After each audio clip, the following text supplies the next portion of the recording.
go into the lecture, I want to make some general comments on the series of lectures and why we're holding them. I want to quote to you, in fact, from a statement which is made by Admiral Sandy Woodward. Not, you might think, the most typical of people to quote on philosophical occasions. The man who led the British task force in the Falklands War. And in it, a statement which was published in the Times, he said, "If you are going to fight a war, you must have the best weapons and you must know how they work. Any army which fights with outdated guns and rusty tanks and bombs which do not kill anyone is likely to be defeated before it has fired the second shot. An army which has the latest military equipment and the most lethal bombs to be found, but whose soldiers do not know how to make them work, will call the enemy's bluff for a while, but when it comes to battle, it will lose at best and blow itself up at worst."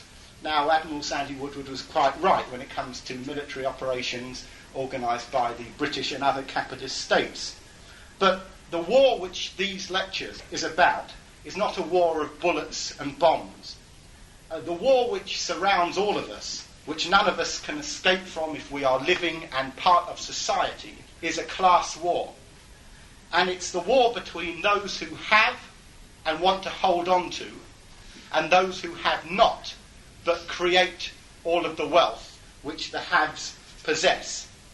The class war is inevitable in society simply because there are classes, because there are capitalists who possess but do not produce the wealth of society, and there are workers who produce but do not possess the wealth of society.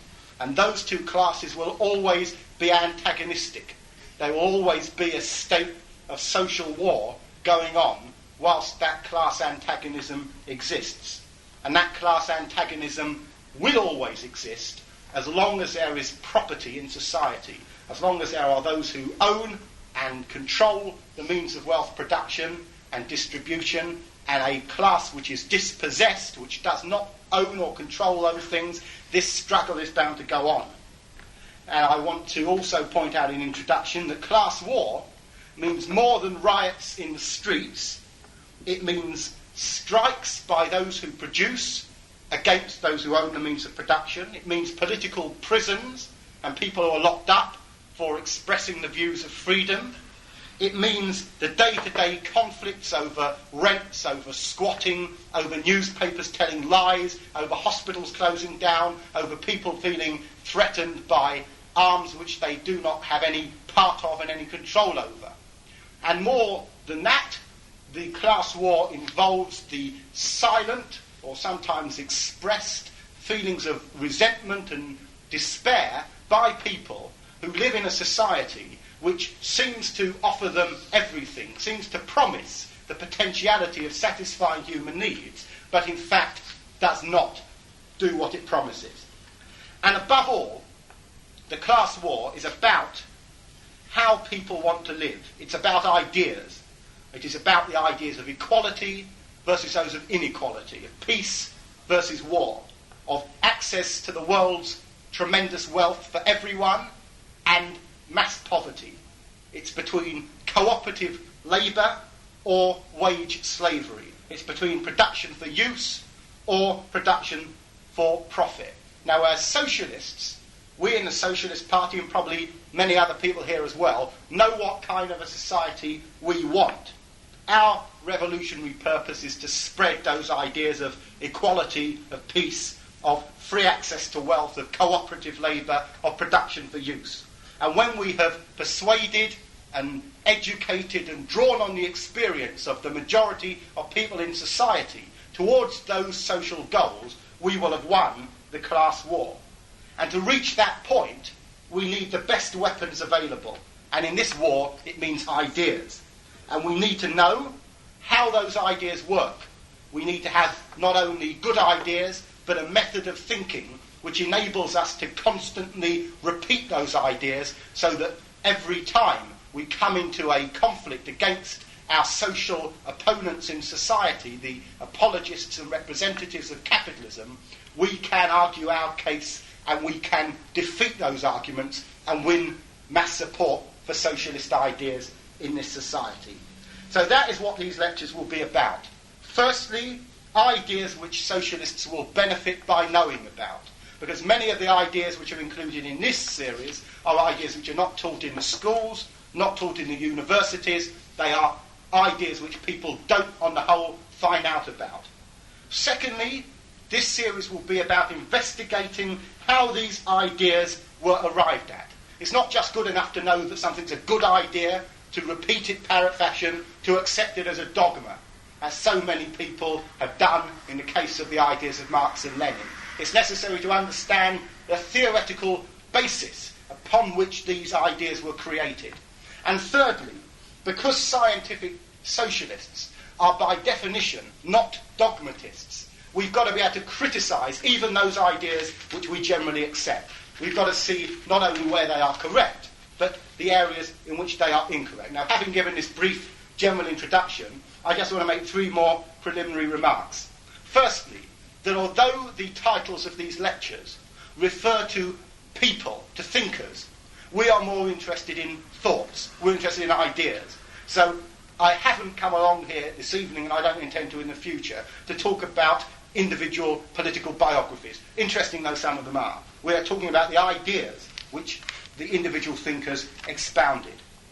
Secondly, these lectures will only serve as an introduction to these ideas, and it is my hope and hope of the Socialist Party that people will be motivated to go away from these lectures and to get hold of the books which we're referring to and to follow them up as critically as possible. And thirdly, and I should make this point emphatically, that although the subjects which we are going to be considering are philosophical subjects, they involve complex ideas, they can't be simply dressed up in simple slogans as some people on the left would wish. They have to be gone into, they have to be considered not just at the surface but beyond that. But nevertheless, it's my intention, and I won't necessarily succeed, to try to convey the ideas that we're dealing with to you in a way which is not dressed up in academic pomposities and not drawing on the conventional poses of educationalists, which so many workers rightly hold in contempt, but to actually talk about ideas which are of benefit to the working class as members of the working class, and not trying to strike the pose of anything else. Having said all those things, and I hope you don't think I went on too long in making this general introduction, I want to come to the first lecture. And in this one, I want to examine the fundamental principles of the Marxist approach to history and the main objections to it. Now, in order to think about the past, we need to know what happened in the past. And knowing what happened presents us with the immediate need for an historical perspective. We need an angle of vision. We need a way of looking at social motion. Why do things happen? How do they happen? Why does change take place? Now, the questions you ask about the past will determine the way in which you see the past. Facts do not descend from heaven ready and waiting for the historian to unwrap them and interpret them. But historians, who are themselves the products of the present, they are the products of a particular stage in the history of society. Historians look at the past and they find those facts which their outlook enables them to find. Now, the function of historical investigation goes beyond the simple production of facts. You don't have to be a scientist to know that water boils.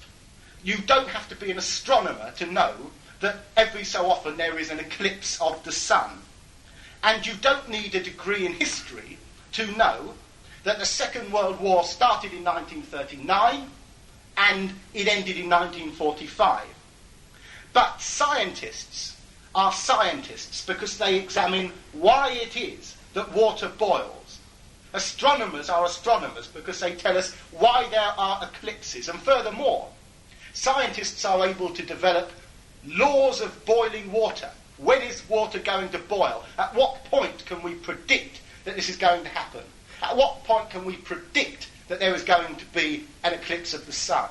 And of course, when it comes to important questions which affect us in our day-to-day life, Seismologists, for example, can tell us when there is likely to be an earthquake on the basis of scientific laws.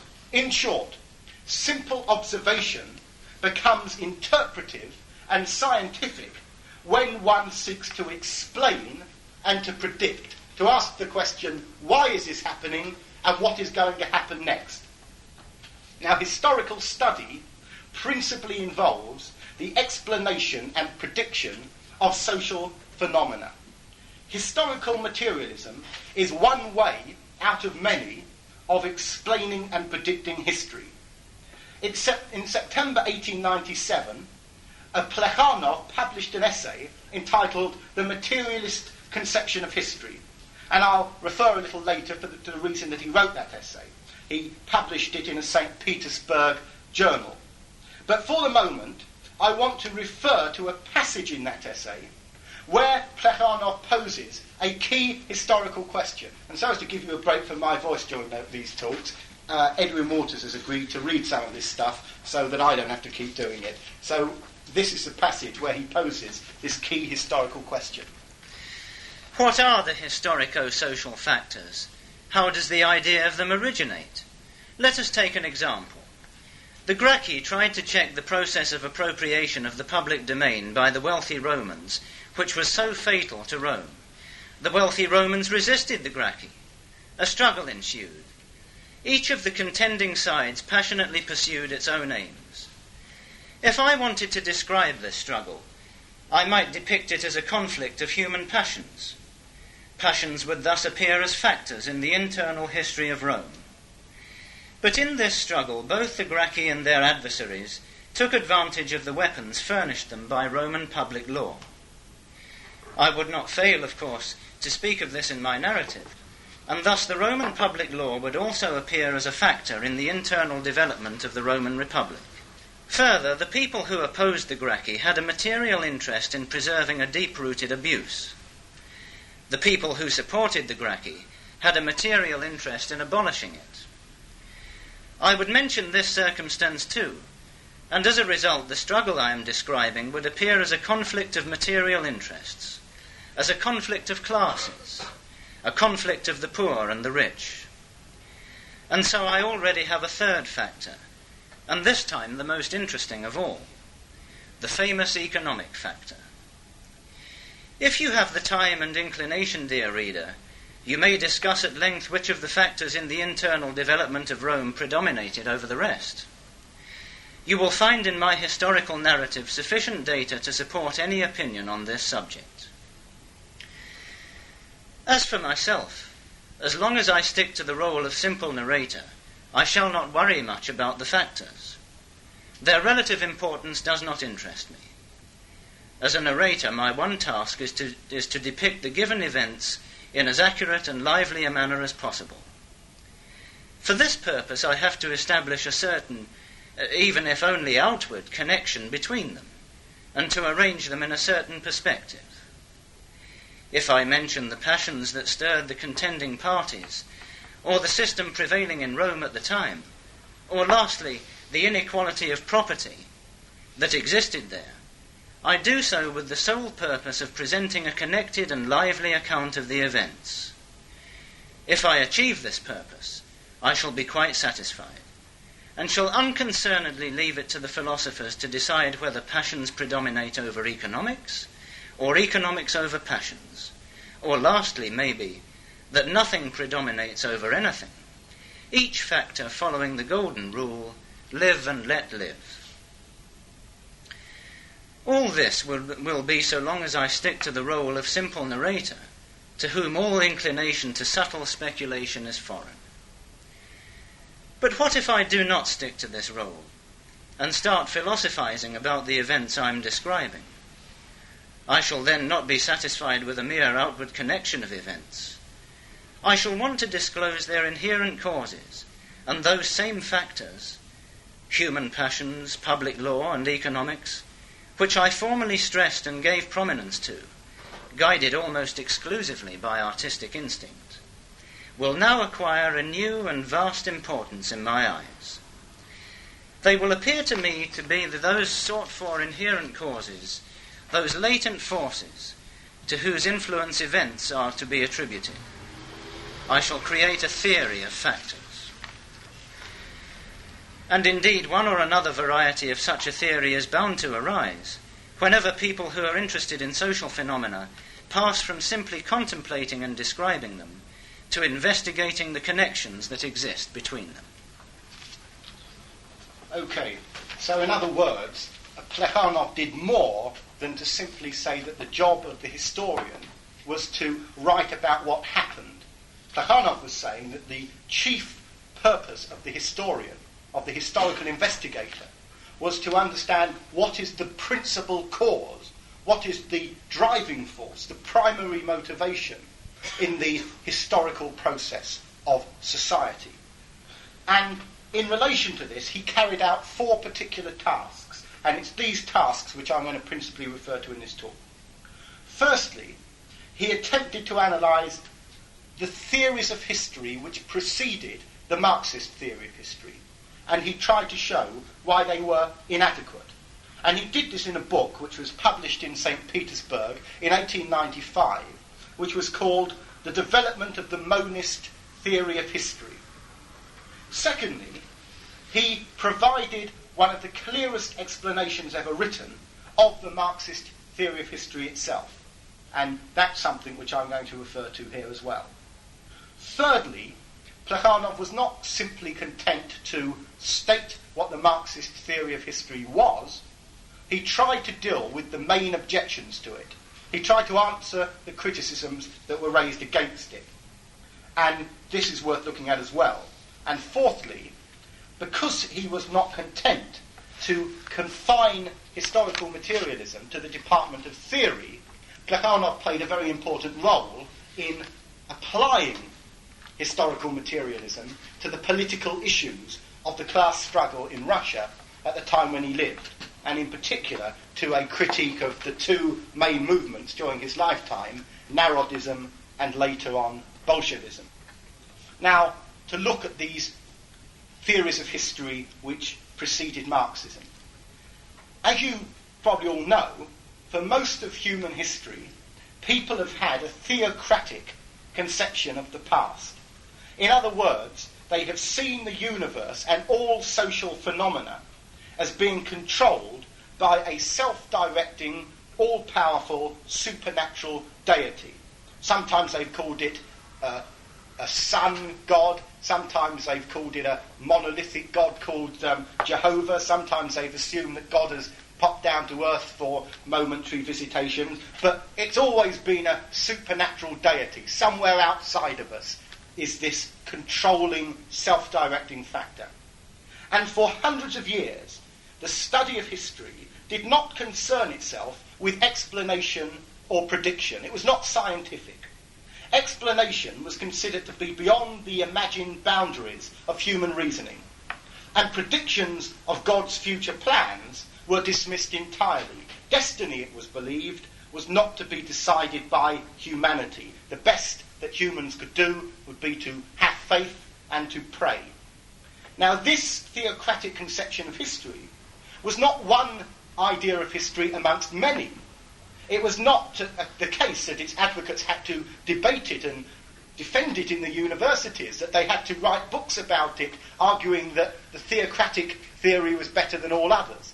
Because to oppose theocracy was considered heretical. It was considered to be opposed to the fundamental beliefs of the time. Now, the greatest watershed in the history of historical theory was the period which is known as the Enlightenment. And it would not be an exaggeration to say that the European Enlightenment represented the first ever philosophical assault by the theory of materialism upon the entrenched philosophy of idealism. Now, it's necessary to broadly define what these 2 concepts mean, materialism and idealism, so that we can be clear about them. And in his development of the monist view of history, Plekhanov differentiates the 2 outlooks in the following way. I quote, "Materialism is the direct opposite of idealism. Idealism strives to explain all the phenomena of nature, all the qualities of matter, by these or those qualities of the spirit. Materialism acts in exactly the opposite way. It tries to explain psychic phenomena by these or those qualities of matter, by this or that organisation of the human, or, in more general terms, of the animal body. All those philosophers, in the eyes of whom the prime factor is matter, belong to the camp of the materialists, and all those who consider such a factor to be the spirit are idealists.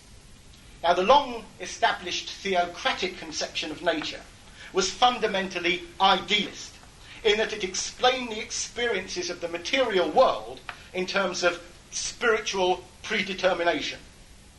Scientists of the theocratic period made advances in the description of phenomena. In other words, they were able to describe things which happen, describe the movement of planets, describe the development of animals, and describe the changes within plants. But they could only explain them in providential terms. For example, when Voltaire wrote his book on the principles of Newton's philosophy, he correctly observed that, and I quote, "The whole philosophy of Newton leads of necessity to the knowledge of a supreme being who created everything, arranged all things of his own free will. If matter gravitates, as has been proved, it does not do so by virtue of its very nature, as it is extended by reason of its nature. Therefore, it received gravitation from God. If the planets rotate through empty space in one direction rather than another, their Creator's hand, acting with complete freedom, must have guided their course in that direction." Now, the publication in 1690 of Locke's Essay Concerning Human Understanding reflected a very important change within society, which led thinkers to examine their old idealist notions about philosophy. Locke's first move was to deny the basic principle, which was the principle of Cartesian philosophy, the philosophy of Descartes, which was that ideas are innate. "No," said Locke, "we are not born with our thoughts as inherent features of the mind, but thoughts are the product of sense impressions. They are the reflections of the mind upon such evidence as the senses provide. Everything that we know, everything that we feel, everything that we value is a response within the mind to the impressions which the senses enable us to have of the surrounding environment." And the embryonic materialism of Locke serves as a very interesting example of how people very often express ideas with one purpose, but once they have expressed them, such ideas can be used by society for different and even opposite purposes from what they intended. In this sense, humans, of course, are merely repositories of social ideas which are greater in historical force than they are themselves. Locke, to give an example of this, was a Christian philosopher of the 17th century whose political ideas were adopted by the rising class of Englishmen who needed to defeat the concept of the divine right of kings. In order to oppose this view, the view that social affairs are divinely regulated, the theocratic view, Locke stressed the materialist contention that man was the product of his environment. However, these ideas were taken up by class forces which had less conservative intentions than the Lockean aristocracy had themselves. In France, the materialists took up these ideas and it became a revolutionary philosophy. They said, if ideas are not innate, if gods do not determine history, then we shall determine history. And the bold, confident, aggressive, rising capitalist class of France used this materialism to knock out of its way, to smash out of its way any attempts by idealists to say that man could not control society. Plekhanov describes the 18th century French materialists as being sensationalists. As he puts it, they considered all the psychic functions of man to be transformed sensations. In other words, they saw the mind as a sort of a photographic image of the environment. So can we therefore conclude that the materialist conception of history, as held by Marx and Plekhanov, had been developed by the capitalist materialist thinkers of the revolutions of 1688 in Britain, which was Locke, and of 1789 in France. Well, we can't. Because what we can say is that the capitalist materialists provided the first major challenge to idealism. We can say that they began to see the behaviour of human beings and of society in general as being environmentally determined. But where they came unstuck with our ideas was in explaining what it is that determines the environment, what it is that determines the environment, which itself determines ideas. Now, in a passage of very classical historical perception, Plekhanov explains how the capitalist materialists solved this problem within our own philosophy. And I'll quote for it and from this, and in turn, while I quote from it, Plekhanov quotes from an example of one of these French materialists. He says, "If man, when he appears in the world, does not bring with him a prepared store of innate practical ideas, if man is the measure of things wherever there is a question of mutual human relations, then it is quite natural to draw the conclusion that the nature of man is the viewpoint from which we should assess given relations as being useful or harmful, rational or irrational. It was from this standpoint that the writers of the Enlightenment discussed both the social order then existing and the reforms which they thought desirable. Human nature was for them the most important argument in our discussions with our opponents. How great in our eyes was the importance of this argument is shown excellently by the following observations of Condorcet." And he then quotes, "The ideas of justice and law take shape invariably in an identical form in all beings gifted with the capacity of sensation and of acquiring ideas. Every man who thinks correctly will just as inevitably arrive at certain ideas in morality as in mathematics. These ideas are the necessary outcome of the irrefutable truth that men are perceptive and rational beings." Unquote. Now, of course, Plekhanov responded to this human nature argument by pointing out that the French materialists were putting forward three arguments. Firstly, they argued, generally correctly, that the environment determines human ideas. Then they said that when humans are fully tuned into the environment, they will receive those ideas which conform to their own human nature. And thirdly, they were arguing that the innate ideas which had previously been considered to exist in the human mind by the idealists were now believed to be based in the natural environment which determined human ideas. In other words, the capitalist materialists had found a way of reproducing the fixed and inhibiting philosophy of idealism by means of a materialist route. They were saying that if you want to find human nature, you only have to look at the natural laws of society, and you will see that the way in which people behave is the way in which they are bound to behave in reflection of those natural laws. And as Plekhanov rightly points out, when we come to look at this human nature, we discover a prescription for behaviour which fits in with the class needs of the ruling class of the time. Just as in the period of theocratic idealism, the ideas which were said to be innate, inherent, natural, you can't get away from them, they just happen to suit the needs of the feudal ruling class of the day. And so it was that in the case of the capitalist materialists, to quote Plekhanov again, the man whom they had in mind was distinguished not by his capacity to perceive and to think. His human nature demanded a definite capitalist system of society. This nature prescribed free trade, non-interference of the state in the property relations of citizens, etc. The writers of the Enlightenment looked on human nature through the prism of particular social needs and relations. So the materialists of the 18th century then understood the conception of the universe which Marx later presented, but only to a limited extent. Now in the early 19th century, a new school of philosophy emerged, which was able to explain the evolution of ideas and of society by means of dialectical reasoning. And I'll have more to say about dialectical reasoning and what that means in its fullest sense in the second of these lectures, when I'll be dealing with the work of Deatskin.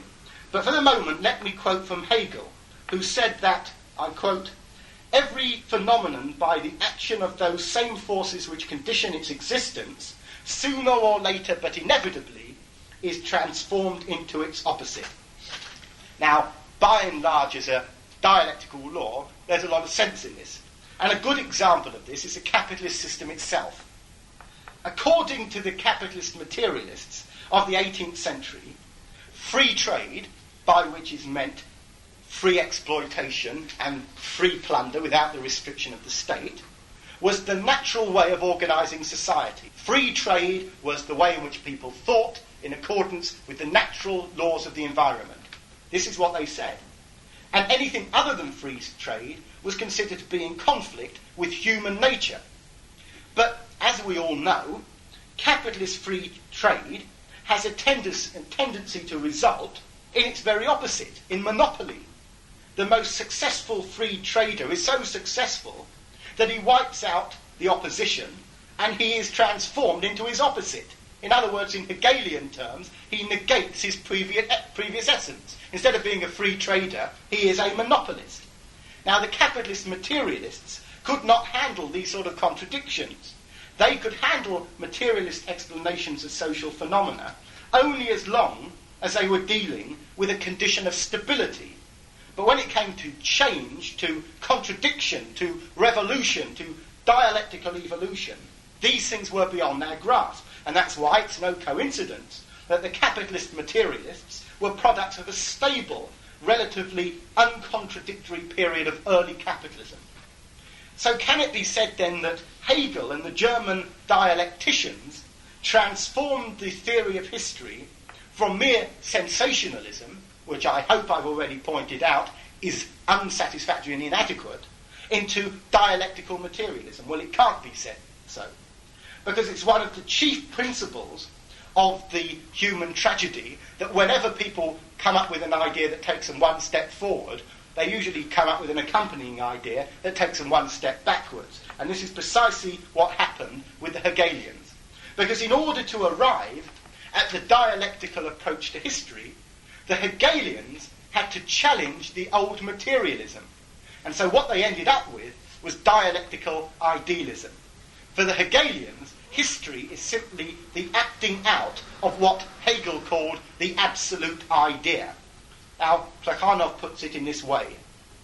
The great idealists of Germany understood that the key to the explanation of the historical advance of society must be sought outside human nature. This was a great service which they rendered. But in order that that service should prove completely fruitful for science, it was necessary to show where precisely that key should be sought. They looked for it in the qualities of the spirit, in the logical laws of development of the absolute idea. And this was the radical error of the great idealists, which returned them by roundabout ways to the point of view of human nature, since the absolute idea is nothing else than the personification of our logical process of thought, unquote. So the thing is that all of these theories of history which I've spoken about amount to different forms of fatalism. All of them in the end leave us with the impression that history is something which is a matter of fate. It's something which we must accept. It is a playing out, whether it is a playing out of human nature or the absolute idea or the world spirit or the will of God. It's a playing out of something beyond us all. The theocratic idealists explicitly saw social motion as being the will of forces beyond human understanding.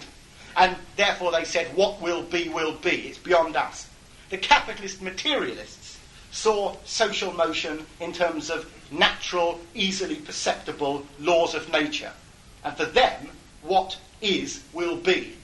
And the German idealists saw social motion as a reflection of an absolute idea or a world spirit, which is gradually working itself out through a process of growth and transformation.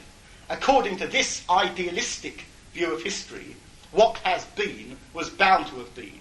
and by a process which is just as inevitable, what will eventually become something else through a dialectical process. We have what exists now, and it will become something else through processes which we cannot control.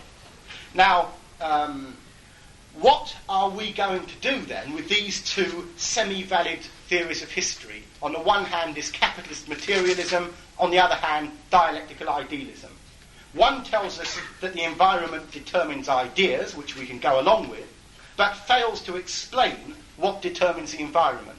The other one tells us that the absolute idea or the world spirit determines the environment, which we reject as being metaphysical nonsense, but explains in a satisfactory way the process of evolution in the environment through dialectical transformation. The answer, of course, is to take from each of the theories that which is valid and to leave the idealism and the human nature aspect of the theories on the side of the plate.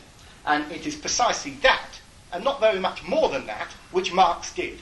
This was Marx's particular contribution to the evolution of a theory of history. In order to explain Marx's theory of history to you, and more importantly to consider Plekhanov's defence of that theory against its critics, I want to consider a specific point in the evolution of social development. So as an example, we can consider the emergence of slave labour in ancient Greece. We know that during the period of the greatest prosperity of ancient Athens, there were approximately 90,000 free citizens, 365,000 slaves, and about 45,000 aliens and free slaves who came from other cities or who had previously been slaves but had no rights as free citizens. We also know that during the period of the Teutonic eruption throughout the European sections of the Roman Empire, there was a decline in slavery and a rapid emergence of serfdom throughout most of Europe. Now, anyone who wants to explain why these things happened has to ask two particular questions. Firstly, what was it that led the Athenians to move from a society without slavery to one based upon slavery? And secondly, why was it that once slavery had been adopted, it didn't last forever? You could, of course, ask precisely the same questions about capitalism. Well, we can apply our theories of history to the problem. The theocratic idealists had no problem whatsoever in explaining the situation. God said, let there be slaves, and slavery existed. God said, turn the slaves into serfs, and slavery died out. And there is your theory of history, very neatly placed in the hands of God.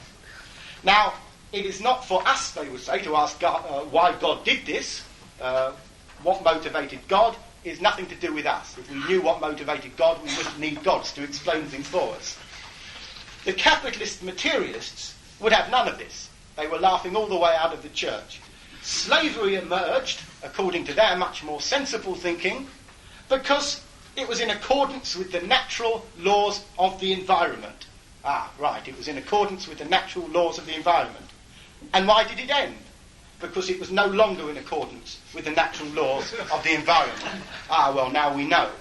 But then, of course, the Hegelians came along, laughing all the way out of the metaphysical ideas of human nature, which the French materialists had, and they would say, all this talk of natural law is stuff and nonsense.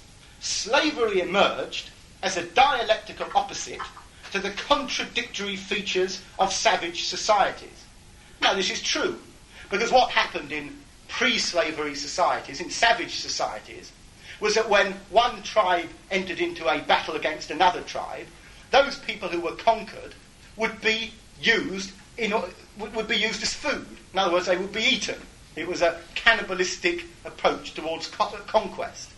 But as the economic forces developed to a point, as there were contradictions between the productive forces which said, put these people to work as slaves, get them creating more and more wealth for our society, and the social relations which were outdated, which said what you do is you eat people as soon as you get them, it suddenly became a serious idea that what you do is that you let those people create wealth which is over and above the wealth that would be consumed by eating the people. And therefore these contradictions emerged in savage society. And once established, slave society itself began to exhibit contradictions, which could only be resolved by the social transformation of chattel slavery into feudalism. And why do these contradictions and transformations take place? We ask the Hegelians. Well, they take place because they are manifestations of the absolute idea, or the world spirit. But again, this tells us nothing. Now, the starting point of the Marxist theory is to question the idea of human nature. That's where it starts, with us, as human organisms. What is the nature of human beings? It is to exist. That is our prime purpose and intention and motive. And in order to exist, writes Plekhanov, man must support his organism, borrowing the substances he requires from the external nature surrounding him. So in other words, in order to utilise the social environment, humans must expend labour, and they must develop tools to make production easier. And during the process of doing that, of producing and distributing the necessities of life, humans change their own nature. As Marx put it, acting on the external world, man changes his own nature. So whereas the theocrats thought the historical driving force was in heaven, and that the capitalist materialists thought that it was in the laws of nature, and the Hegelians thought that it was in the absolute idea, Marxists see the forces of material production and the relations ensuing from them as the basic historical factor. It is the means by which we live, the way in which we produce the means of life, and the way in which we relate to one another during the course of that production, which is the primary defining factor of any society. The economic foundations of a given society determines in general the outlook of that society regarding its conduct and its relations. Now, before applying this theory to the specific problem of the rise and fall of Athenian slavery, there are general points which can be made about the Marxist theory of history. Firstly, the Marxist theory of history provides an answer to the theory of factors which Plekhanov referred to in the quotation which was read earlier. The principal factor in history, according to Marxism, is that which concerns the production of material needs. It's always got to be looked at the human being, the natural requirement of human beings to sustain life, the methods of sustaining life, the relations which those methods give rise to. They are the principal determining factor in society. Secondly, the Marxist theory of history leaves no room for a static conception of human nature. Human needs are constantly transformed by the human activity of satisfying those needs. Thirdly, the Marxist theory sees social relations as reflections of the economic system. So, laws, for example, are seen as reflections as the class needs of property owners in a property-based society. Where you have a society where the means of production are owned by a minority class, laws are not natural, they are the expression of their class needs, their property requirements.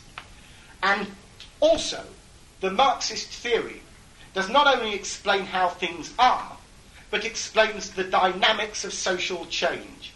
When the forces of production, in other words, the ability to produce for the satisfaction of needs, develop to a point where the social relations, such as governments and laws and morals and fashions, become obsolete, then new social relations come into existence. Now I want to refer again to Plekhanov and something which Edwin's going to read in order to see how this Marxist theory of history applies to the rise and fall of chattel slavery, just as an example. But why was slavery established in Greece? Was it not because the Greeks, on account of some errors of their intellect, considered the slave-owning order to be the best? No, it was not because of that.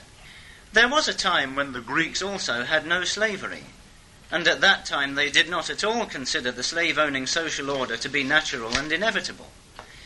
Later on, slavery arose among the Greeks, and gradually began to play a more and more important part in their life.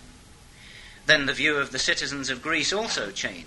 they began to defend slavery as a quite natural and unquestionably essential institution.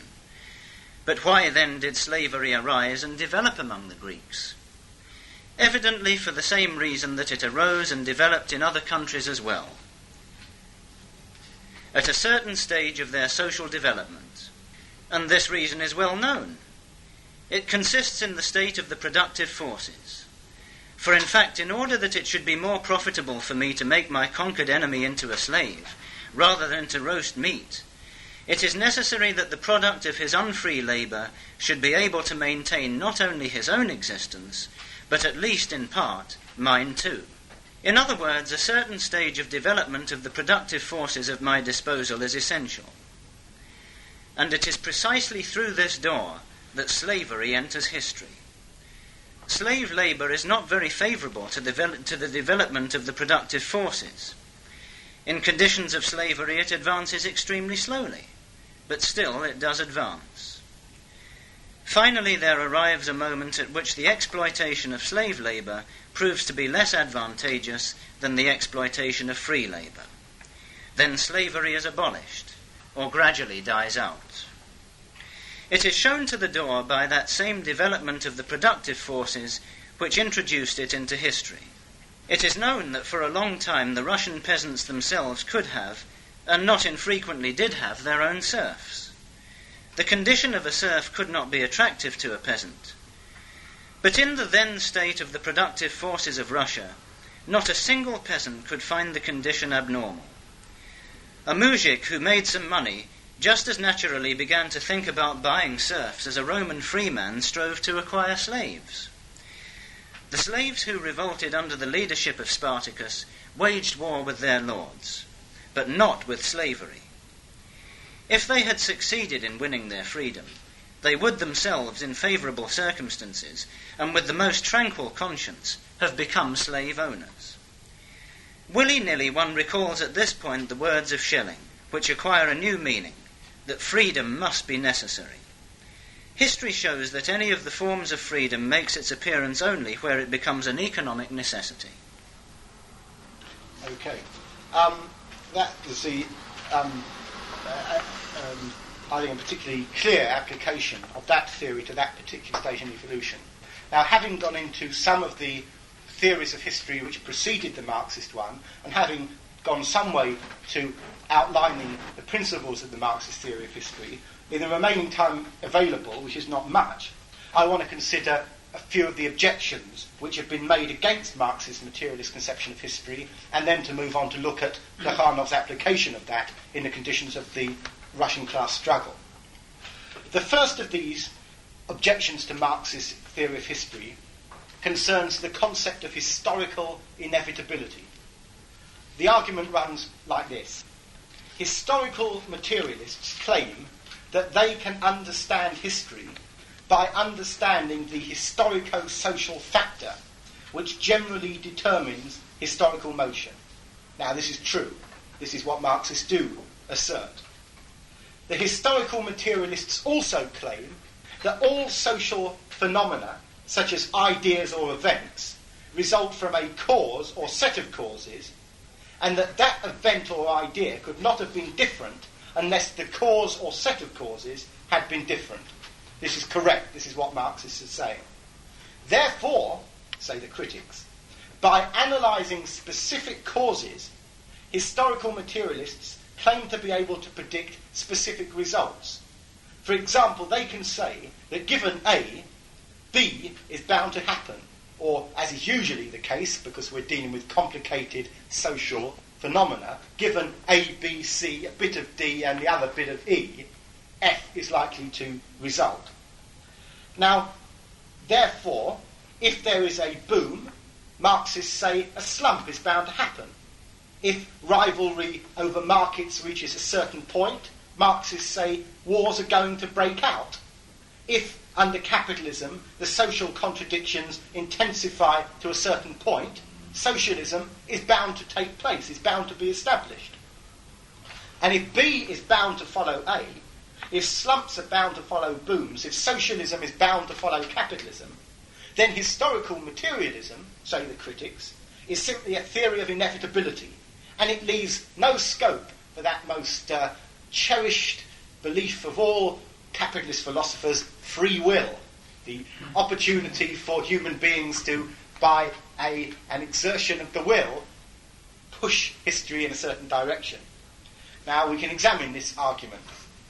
It's quite true that the Marxist theory claims that every action is the outcome of preceding actions. And if all effects depend upon specific determinate causes, then all future actions are either bound to happen or they cannot happen. They are either inevitable or they are impossible. That's simply a point of logic. We can, for example, assert that 1 + 1 = 2. It is inevitable that it will equal 2. It will equal 2 tomorrow, it will equal 2 the day after, and if you go up to a mathematician and say, does 1 + 1 = 2, and he looks at his watch and says, yes, you would be surprised, because according to the principles of arithmetic which most people accept, 1 + 1, in the theory of numbers which we have accepted, equals 2. But there is a difference between that which is bound to happen because of a specific cause or specific causes, and these make it inevitable as an effect of those causes, and our knowledge of what is about to happen. There's always a gap, however small that gap may be, between our comprehension of causes and their likely effects and the actual causes and effects which take place. An example of this will show what I mean. It is the Marxist contention that capitalism goes through an uncontrollable, anarchic trade cycle of boom and then slump, and it cannot avoid this trade cycle. It's written about in an article in the Current Socialist Standard, very interesting. And capitalism without crises is as impossible as it was for 1 + 1 to = 5. Now, capitalist philosophers, who are very fond of this concept of free will, they may say that nothing is inevitable. There are no gods, they quite rightly say. There are no natural laws, they quite rightly say. And, they conclude, there are no social laws, and in this they are wrong. Because historical materialists agree that there are no gods and there are no natural laws which say that this must happen and it is inevitable. It is fatalism. Because these forces beyond our control say they must happen. But historical materialists do say that social laws, for example, the laws of the profit system, the principles which make it a profit system, we have not got the freedom to create capitalism without crises, or to create capitalism without wars, or to create capitalism which does not give rise, even in a few people's heads, to the ideas of socialism, any more than we have got the freedom to make 1 + 1 = 5. It is freedom based upon an illusion. And this has an important practical consequence. Imagine that there are two workers. One of them is free to dream of being a millionaire, but he has no capital, and as you can only exploit other people's labour for profit if you do possess capital, he's free to think about being a millionaire, but like millions of other workers, he'll never become a millionaire, because within capitalism, the mass of the working class will die in the working class, even if the exceptional few move into the exploiting class. Then there is a second worker who is free, who is a socialist. He realises that only by cooperating with others to produce social wealth and to possess the means of creating social wealth will he or she ever be free. That, in other words, freedom lies in a particular historical course. Now, the first worker's freedom is an illusory kind of freedom. It is freedom which is based upon an ignorance of the social process. It is freedom which is based upon dreaming, upon illusion, upon thinking about something that might happen. The second worker's freedom, the socialist idea of freedom, is based upon a consciousness of necessity. It is the factor of human consciousness which prevents what is going to happen next from being inevitable. I think that I am now going on to make my next point. But if our chairman this evening nudges me in the elbow and says, "You've spoken for too long," you're not going to make your next point. He's free to do it. It's within his powers of the chairman. I hope he doesn't, but he's free to do it. But if our chairman this evening... Don't preempt me or tempt me.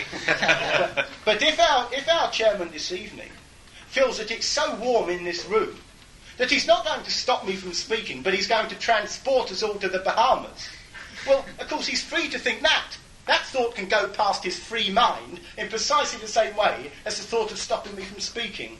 But the second one is based upon an illusion. The first one is based upon an idea of what is within the potentialities, what is necessary, what can be done.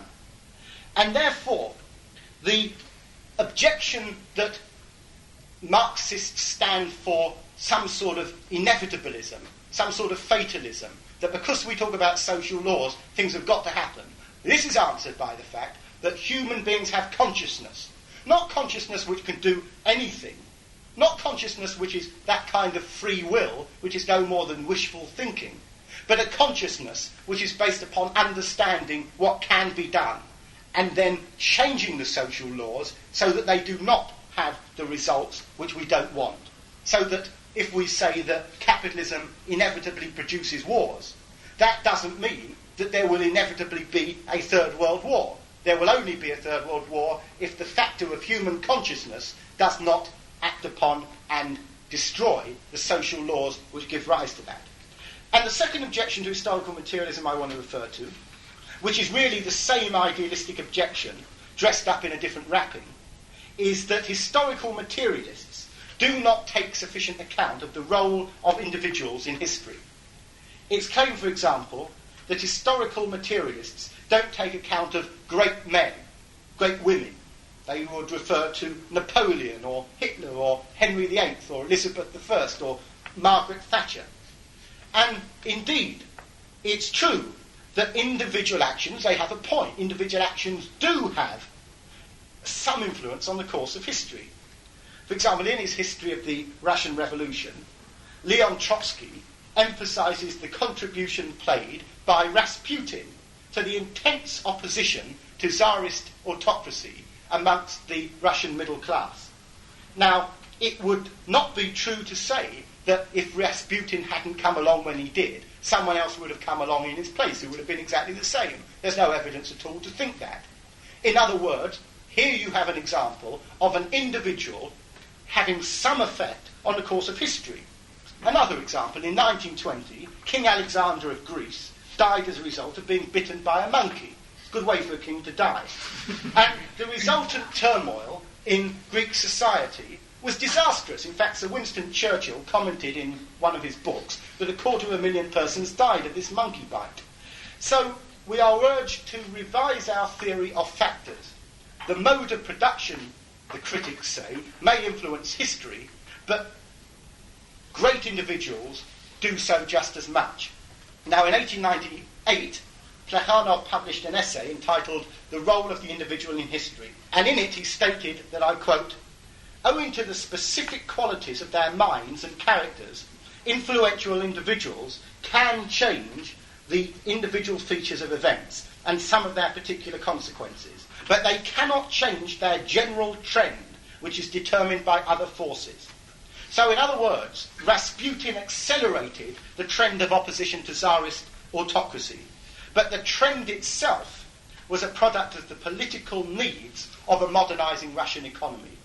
The existence of Hitler may have shaped the form of German fascism in the 1930s, but the seeds of fascism and the trends towards nationalism and totalitarianism had been present in the German state for many years before. They were only responding to a trend.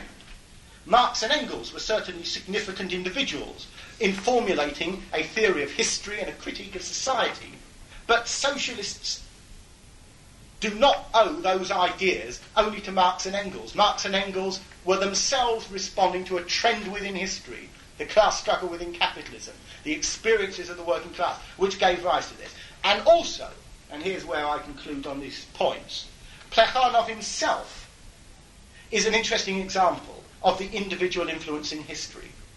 Until 1884, there were no Marxists in Russia. It was Plekhanov who introduced Marxist ideas to a small group of Russian intellectuals. There were only 4 of them.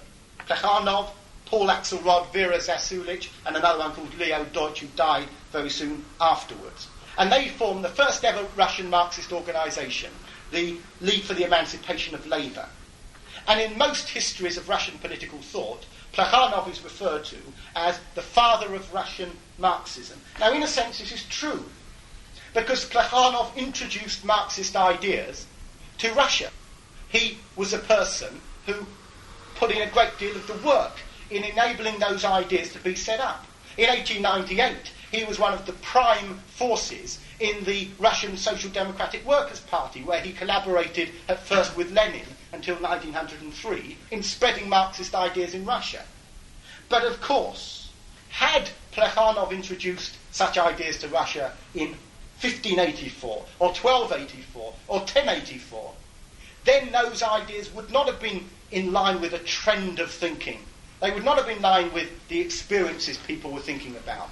So, in other words, when it comes to it, individuals can influence the shape of history, the form in which history works itself out, but they cannot, in fact, go against the whole trend of history. Now, what I want to conclude by saying here is that Plekhanov entered into 2 major battles during his life.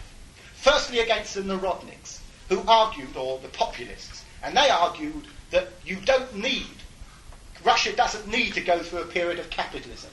Russia can escape that period. It can go around it. It can forget about it. Plekhanov argued the same causes are at work in Russia as are at work in all other European countries by the action of enlightened individuals. And in fact, in the final lecture of this series, which deals with the ideas of Martov, a Menshevik, against the ideas of Bolshevism, I shall have more to say about that particular view of history. At this point, I've spoken for long enough.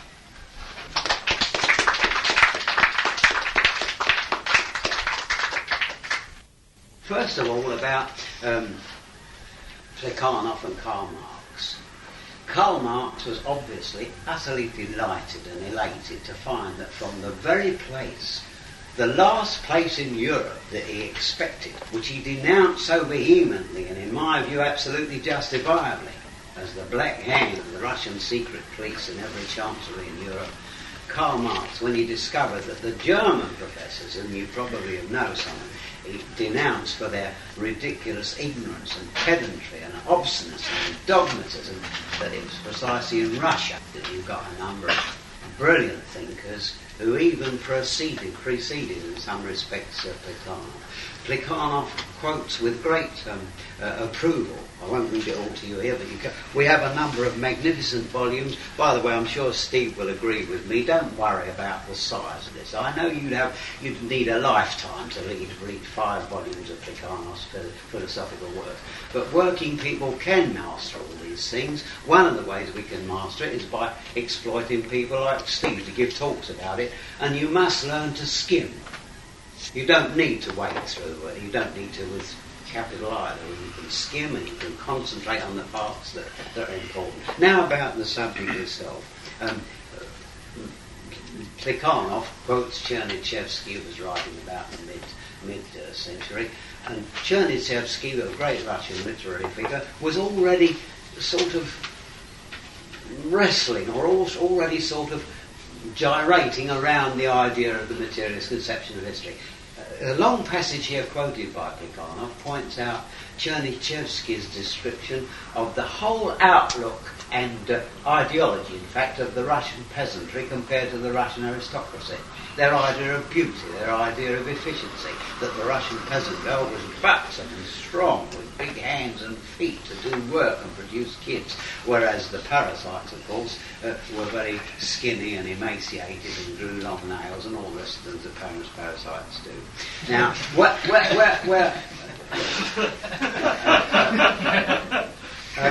to prove that they know how to do any work. What was the argument? Steve never had time to deal with this, I'm sure he will later, the tremendous value and the colossal contribution of Plekhanov to the whole argument was what was going to happen, as Steve pointed out, to the revolution in Russia, and who would be the main actors in the drama, who would carry it out. Now, people like Chekhov and Bakunin particularly, and the whole theory of Bakunin's anarchism, they were idealising, romanticising and fantasising the Russian peasantry. He was the man who would set fire to the landlord's mansion. He was the man who in previous revolts had shown what the peasants could do. And they wanted no part with the stupid and docile German social democrats or the British workers. It was Plekhanov, and I must say that I've listened to many of them, as you know, in Russia. I've listened to Lenin and Trotsky and Stalin and the others explaining the peasantry in Russia. Nowhere, and at my time of life, having lived as a boy in Russia, nowhere until I read what Plekhanov had to say about it was I really absolutely clear about it. May I just read a little passage very quickly? And now the time has come, because Plekhanov is explaining what actually, and what did happen with the Russian peasantry, with the Russian Revolution. And now the time has come when the peasants have ceased to belong to the masters, the so-called liberation of the peasantry, which was a con-trick, of course. But on the other hand, the soil has also ceased to belong to the peasants. It has to be redeemed, to be paid for in money. Now this you could have said to Arthur Scargill on television last Thursday night. Plekhanov wrote in 1880. What is money? It is first and foremost a commodity, and a commodity which has a very special character, a commodity which buys all other commodities, a commodity which is the measure and expression of their value. Needless to say, this special commodity cannot be an exception to the general laws of commodity production and circulation. On the contrary, it's the vehicle of those laws. It extends their operation to every place where it happens to make its appearance, through the hazard of some exchange transactions. But what are the laws of commodity production? Well, a brilliant writer. What is a commodity and where does it come from? Commodity production develops only in a society in which the means of production, and therefore the product, are the private property of the producer. Without this condition, no division of labour would be enough to give rise to commodity production. Hence, commodity production is the result of the development of private property. Money, which naturally grows out of commodity production, presupposes a private owner, in exactly the same way as does, generally speaking, the entire process of commodity production. Individual members of the village commune can acquire money only in exchange for things which are their private property, although they are produced by cultivating communal land. This is the famous Russian mir, incidentally the Russian word mir, which means village and also the world, which also impressed itself on the mentality of the Russian peasant. The idea of Bakunin and others was that there was collective cultivation of the land. I'm going to suggest to you and to Steve that in those few words, Plekhanov showed himself the master of explaining the whole of the problems of the development of the Russian Revolution. Incidentally, when he said, as Steve said, that capitalism, that was the argument. They were saying there's no necessity for capitalism at all. And I would say that Plekhanov's works refute Lenin's subsequent views. That, I think, unless I've misunderstood, Plekhanov, sort of outlined the materialist conception of history there. And you gave us one of the examples from Plekhanov, the setting up of slavery. And basically, I think that you suggested that the property owners, if you like, at the time, actually set it up because they thought that would be more profitable. And then you continue to say that slavery was abolished and feudalism, I think that was what you said, was introduced, because that would be more profitable. The point I make, is that a fair outline of the materialist conception of history? Because, are we then to think that capitalism will be abolished because, again, profit makers think it will be profitable? On a technical point, yes, I think you're right. On a technical point, I wouldn't want to use the word profitable because I think it has other economic connotations which I'll explain. But I think what you can say is it will be more socially useful. And this is how I think it happened. In the case of slavery, as I previously explained, and as Plekhanov explained, the position where the conquest of people in battles it was easiest to consume the people themselves in a very direct form, eating of cannibalism.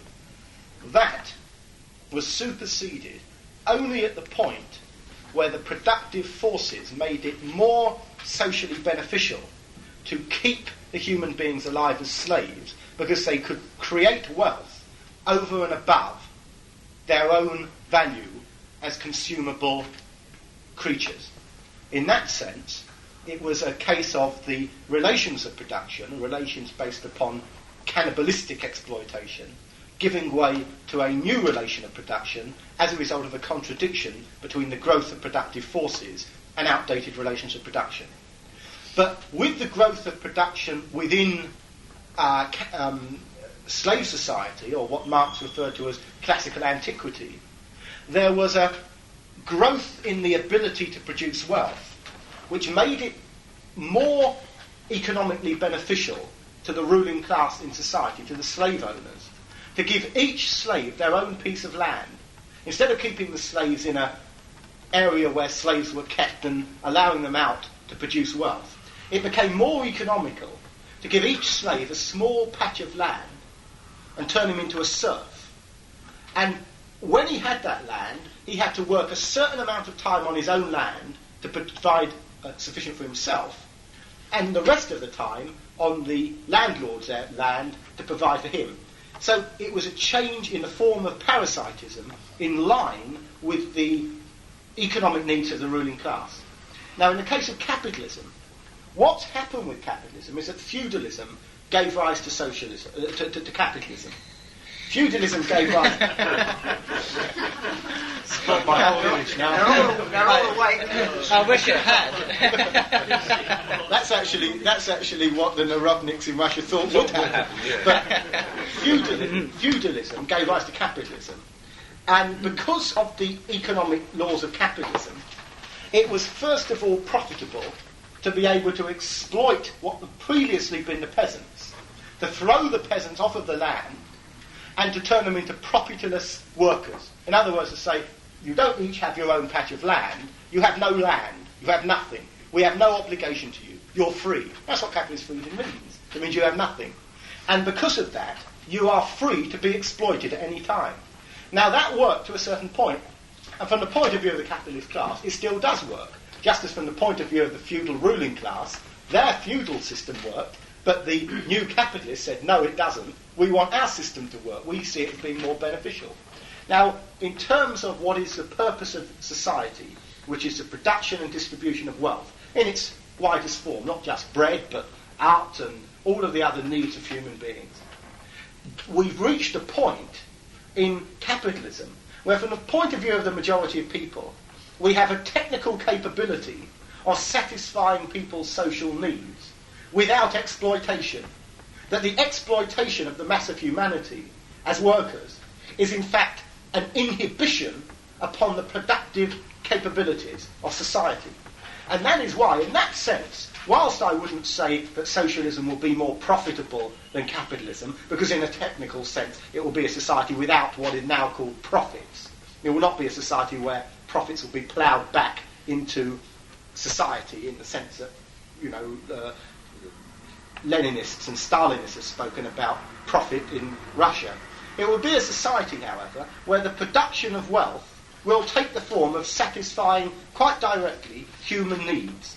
And what we're saying in that sense, that it will be more beneficial in terms of the social purpose of society, the purpose of society, than capitalism is at the moment. That all of the problems which capitalism has as a result of contradictions in it can be overcome by the transformation of capitalism and the creation of socialism.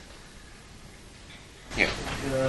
Could you outline briefly what exactly was the point of contention between Lenin and Plekhanov? I want to know very sure. Yeah. I'll do that now. In 1898, Lenin and Plekhanov joined the same organisation together with Julius Martov, the Russian Social Democratic Workers' Party. And they formed a journal called Iskra, and that journal put forward very basic Marxist ideas. Now, I have to say this, and I have to say this with respect to what Harry Young said. Plekhanov was a Marxist, but like all Marxists, like Harry Young and like myself, no Marxist is a perfect Marxist. No one's got the absolute knowledge of the theory of society. And Plekhanov didn't either. And one of the things which Plekhanov believed, and it was absolutely understandable within the terms of Russian society, he inherited some of the old Narodnik ideas, which had been held by Chernyshevsky and the other people, which was that a small group of people could somehow dictate the course of history in some way. And this was the early view which Lenin held, and Plekhanov shared with him to a certain extent.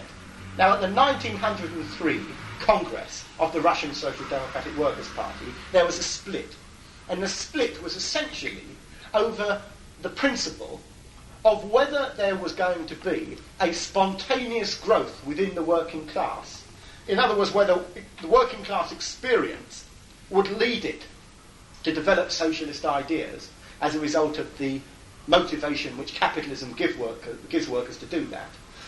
Or Lenin's idea that a small group of professional revolutionaries can somehow direct the course of history. In this sense, Lenin was close to the populists, or the Narodniks, because what Lenin was saying was, oh, never mind about capitalism developing. He didn't, of course, say this explicitly, but this was the implication of his argument, that the development of capitalism, the development of a large working class, the development of all of the other prerequisites of socialism are less important than having a well-trained, conscious vanguard who can direct the course of history. Now, on this, Plekhanov entirely disagreed. Lenin said the Socialist Party has to be a party which sets itself apart from the working class in the sense that it's a vanguard. It stands at the head of the working class. It's only for professional revolutionaries, for people who can give up all of their time to be in it. Lenin actually said in What is to be Done, workers as a whole can only develop trade union consciousness. They can't get beyond asking for higher wages to ask for the abolition of the wages system. Lenin made the point that workers are controlled by their experience of working in factories and all of the other pressures of capitalist life, and he says, how can workers possibly ever develop socialist consciousness? Plekhanov disagreed with this, and Lenin said you need a centralised, disciplined, working class party. Plekhanov said, no, you need a party based upon ideas. You need a party which is going to convince people, which is going to have an educative process. And Plekhanov, in fact, wrote a pamphlet which was called Centralism or Bonapartism. And in it he said Lenin's view of the Socialist Party is not the view of the Socialist Party which is that it has to persuade people, that it has to link up with the experiences of the working class. Lenin somehow thinks that you can impose upon history the socialist plans for the future. And in this sense, Lenin was an idealist. There's no other term for it. Lenin was an idealist in this philosophical hope that he had, that you could do in Russia what simply couldn't be done. On the second point, incidentally, of Plekhanov's understandings of the Marxist approach, it has to be said, and it would be a dishonest omission for me not to mention it at some point in this talk, Lenin and the Bolsheviks, for all of their errors, and I'm going to argue in a later lecture in this series on Martov and the Mensheviks, that the Bolsheviks made far more mistakes in terms of Marxist theory than the Mensheviks did. But despite that, when it came to it, it was Lenin and the Bolsheviks who opposed working class participation in the First World War. Plekhanov, to his absolute discredit as a working class thinker, supported working class participation in that war. And from that point of view, he of course discredited his entire Marxist principles. So the debate between Lenin and Plekhanov was essentially about how you see socialism developing, what the historical conditions for socialism are, what a socialist party should be. And on all of those points, I would say Plekhanov held a view which was far superior to the one held by Lenin, despite the fact that in particular tactical and strategic considerations, Lenin and the Bolsheviks were by far the more principled Marxists than Plekhanov. I don't know whether that explains it adequately. There's a book written by someone called S.H. Barron, which is called Plekhanov, the Father of Russian Marxism. And if you read that book, it's gives far greater detail of this dispute between Lenin and Plekhanov. Also, incidentally, if you read Volume 1 of E.H. Carr's History of Soviet Russia, he goes some way towards explaining what the split was about. Yes, there are a couple of points I'd like to ask about, if I could. The first one is rather brief, simply to ask whether, in connection with the last point raised, whether Plekhanov in fact became a member of the Mensheviks, and after the split in 1903, was he an active member of the Menshevik group subsequently to that? Do you want to answer that now? Okay. Yes, he was, and he edited. What happened was, after 1903, Lenin and the Bolsheviks left the much activity in the Russian Social Democratic Party, and Lenin remained, Plekhanov remained the editor of Iskra after that period. Okay. The other point I was going to ask about is that in your in talking about the materialist conception of history as outlined by Plekhanov, you seem to emphasise in particular the argument in relation to the productive forces and the growth of the productive forces and the way in which that leads to social change. And you didn't seem to have a lot to say about the question of class struggle specifically. Is this connected with Plekhanov's view of that? What really was Plekhanov's position in relation to the class struggle as a factor in history?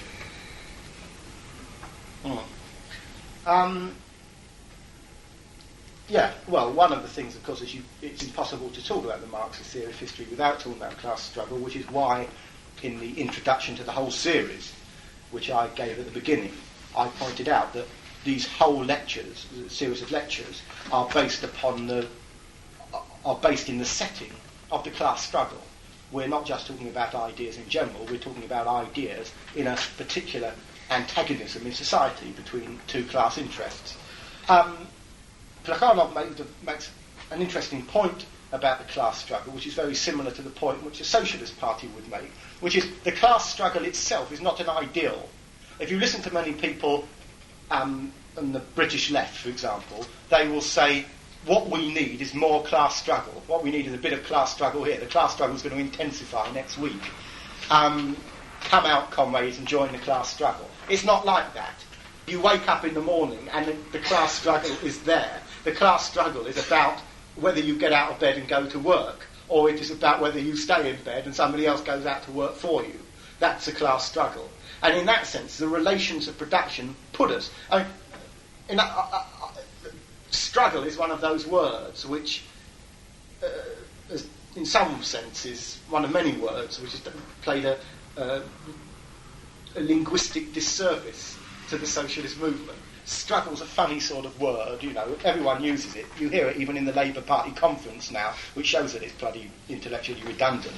Because people say, you know, there's going to be a struggle here and a struggle there, and the women's struggle and the men's struggle and the gay struggle and the black struggle and the white struggle. But when it comes to it, the struggle is in fact, which Marx refers to, and the struggle which we're interested to historically, is in fact simply part of the activity of human beings in their day-to-day lives. It's part of the active attempt by human beings to gain some control over nature. That's the first struggle, and that's the one which Marxists are primarily concerned with, the domination of humanity over our environment. That's what the struggle is all about. In the earliest days of humanity, human beings were almost entirely dominated by nature. In that sense, they were almost indistinguishable from other animals. In fact, we evolved in that sense from other animals. But during the course of the development of the human species, there has been an increasing adaptation of humanity to dominate nature. And of course, the idea of socialism represents, if you like, the ultimate domination of nature, the conquest in the struggle of man or humanity over nature. Now, the class struggle plays an important part, of course, in the changes that take place in society, because it's only through the class struggle that human beings gain consciousness. It's only through the class struggle that the French Revolution took place. It's only through the class struggle that strikes take place, because you wouldn't have a strike, you wouldn't have a revolution you wouldn't have a war if there were not conflicting interests in society. But in a sense, it's important to be able to recognise that these conflicting interests go on quite separately from the will of human beings for them to go on, so that you might get the most entrenched and muddle-headed Tory in the world. He's still part of the class struggle, and he's still a worker in the class struggle, and his interests are still the same as a revolutionary socialist in that class struggle. He may support Margaret Thatcher, he may support eroding the powers of the unions, he may support shooting socialists, he can support what he likes, but at the end of the day, his objective class interest lies in the opposite activities from the ones which he supports. So from that point of view, the class struggle is something which is objectively part of the historical process and not something which is voluntarily entered into. But it is consciousness and the ability to learn from the class struggle and to win in the class struggle which is the important Marxist concern. I think the fashionable phrase which you hear in the Labour Party conference now is to say that they're a group of workers in struggle. They say in struggle as if it's being entered into at that moment voluntarily. I'm not sure whether I've been told that, for example, at the end of his life, what that geographical limits were of most importance upon human societies. Can you tell me a little about it? I'm not sure if it's true or not. Yes. I'm glad you mentioned that, yes, it's an interesting point.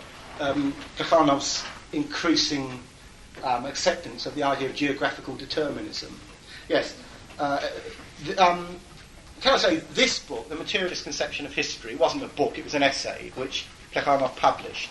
I'll just show you while I'm at it. These are the kind of, apart from the collected works there, which Harry Young's pointed to, this is a book called The Development of the Monist View of History. And these are 3 essays. This one's called The Materialist Conception of History, in which he deals in particular with the views of a Russian idealist called Mikhailovsky.